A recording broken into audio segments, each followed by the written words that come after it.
Vera Kabungsina dilantik sebagai anggota DPRD Maluku Tengah antar waktu.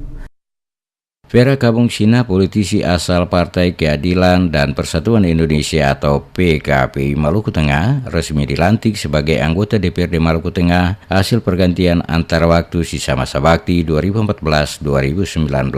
Pengambilan sumpah jabatan Vera Kabungsina dilakukan Ketua DPRD Maluku Tengah Ibrahim Ronusa dalam rapat paripurna istimewa yang digelar di gedung DPRD setempat Selasa pagi. Vera Kabungsina menggantikan Irawadi yang saat ini berpindah ke Partai Nasdem dan telah kembali mencalonkan diri sebagai anggota DPRD pada pemilu 2019 mendatang. Ketua DPRD Maluku Tengah Ibrahim Ronusa dalam sambutannya mengatakan pengambilan sumpah janji terhadap politisi PKPI tersebut merupakan aktualisasi dari perintah konstitusi, yaitu pimpinan Dewan berkewajiban untuk melaksanakan rapat paripurna istimewa DPRD dalam agenda pengambilan sumpah dan janji. Ronusa berharap Vera Kabungsina dapat menyesuaikan diri bersama anggota DPRD lainnya dalam rangka meningkatkan kinerja Dewan dalam sisa akhir masa pengabdian, yakni hingga September 2019 mendatang. Sementara itu, Bupati Maluku Tengah Tuasika Labua dalam sambutan dibacakan PLT Sekda Maluku Tengah Rakib Saubao mengatakan PAW yang dilaksanakan merupakan proses politik yang harus dilakukan sebagai upaya memenuhi kelengkapan keanggotaan DPRD Maluku Tengah. Dirinya berharap Kabungsina dapat menyesuaikan diri, mempelajari berbagai ketentuan dan tata tertib dalam melaksanakan tugas fungsi utama, yakni legislasi, anggaran, dan pengawasan.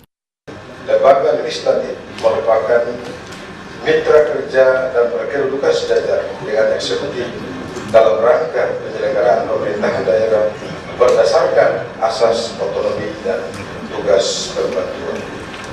Hubungan kemitraan yang saya maksudkan adalah pemerintah dan DPRD sama-sama bermitra kerja dalam membuat kebijakan untuk melaksanakan otonomi daerah secara bersinergi, saling mendukung, serasi, dan tidak saling mendominasi satu sama lain sesuai tugas dan fungsi masing-masing.